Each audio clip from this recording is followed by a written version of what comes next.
गच्छति गच्छति इदं शरीरं कौन्तेय क्षेत्रमिच्छति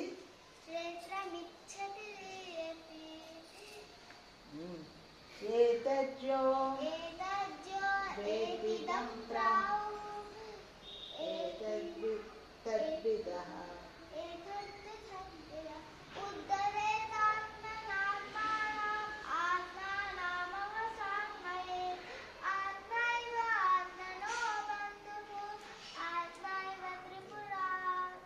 రిపురాత్మన రిపు అంటే మన రిపురాత్మనః రిపు అంటే శత్రువు మాట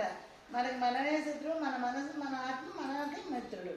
కాసేపు మిత్రుడుగా ఉంటుంది కాసేపు శత్రువుగా ఉంటుంది ఎంత బాగా చెప్పారు మన కృష్ణ భగవానుడు మనకి భగవద్గీతలో ఉద్ధరేదాత్మ ఆత్మానం అనేది మనకే మన మనసు మనకే శత్రువు కాసేపు ఎలా ఉంటుంది ఈ పని చేసి అంటుంది ఈ పని చేసి వద్దు అంటుంది కదా మన ఆత్మ మనకే కాసేపు మిత్రుడుగా ఉంటుంది కాసేపు శత్రువుగా ఉంటుంది మనం ఎలా ఉండాలి మనం